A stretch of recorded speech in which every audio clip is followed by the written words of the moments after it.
Fitriana dengan NIM 2250019 ANE atau Administrasi Negara. Di sini saya akan membacakan tentang penegakan hukum dan permasalahan tentang penegakan yang terjadi pada hukum. Di mana di sini hukum adalah suatu sistem peraturan yang di dalamnya terdapat norma-norma dan sanksi-sanksi yang bertujuan untuk mengendalikan perilaku manusia, menjaga ketertiban dan keadilan, serta mencegah terjadinya kekacauan. Dan pengertian penegak hukum sendiri ialah orang atau lembaga yang bertanggung jawab untuk menegakkan hukum dan menjaga ketertiban di masyarakat. Penegak hukum itu berupa polisi, jaksa, hakim, atau lembaga yang memiliki wewenang untuk menyelidiki, menuntut, dan memutuskan kasus hukum. Permasalahan yang biasa terjadi pada penegakan hukum seperti korupsi dan penyalahgunaan wewenang, yaitu kasus suap dan nepotisme di kalangan aparat hukum. Terus dua, kurangnya independensi, adanya intervensi politik dan pihak yang berkepentingan dalam proses hukum. Terus yang ketiga, ketimpangan akses keadilan, seperti di mana masyarakat miskin dan terpencil sulit untuk mendapatkan keadilan. Terus yang keempat, tumpang tindih regulasi, seperti peraturan yang saling bertentangan atau tidak jelas.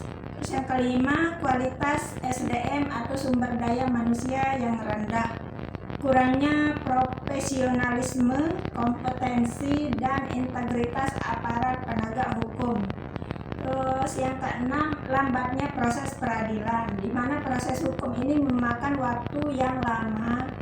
Terus yang terakhir, budaya hukum yang lemah, di mana kesadaran dan kepatuhan hukum masyarakat yang masih rendah. Penyebab dari permasalahan penegakan hukum di sini yaitu terdiri dari beberapa faktor. Yang pertama dari faktor aparat seperti integritas kurang dan kurangnya pendidikan, pelatihan, dan pengawasan. Kedua, faktor sistem atau struktural, di mana lemahnya kontrol terhadap kekuasaan, resistensi kelompok, kuat terhadap perubahan, minimnya anggaran. Terus faktor selanjutnya itu faktor sosial dan budaya, di mana di sini ketidakpahaman masyarakat, perbedaan budaya, serta perbedaan permisif terhadap pelanggaran. Contohnya jalan damai di lalu lintas. Terus faktor berikutnya itu faktor regulasi, yaitu inkonsistensi dan perubahan hukum yang tidak jelas. Cara kita mengatasi dinamika permasalahan yang penegakan hukum,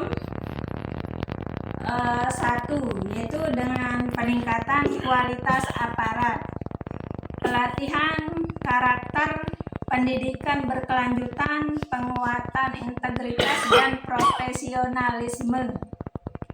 Yang kedua, reformasi struktural, seperti penguatan independensi lembaga peradilan, pemberantasan korupsi internal, dan peningkatan transparansi.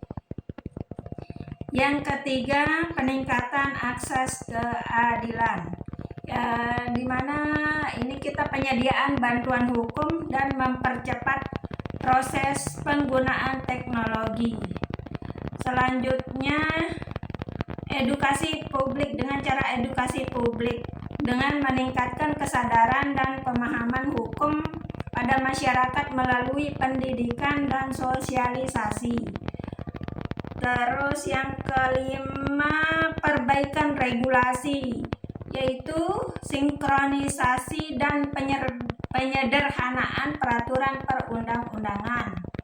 Yang terakhir, partisipasi masyarakat mendorong masyarakat untuk aktif mengawal dan memberikan masukan serta tidak permisif terhadap pelanggaran. Demikianlah hasil pemaparan dari saya.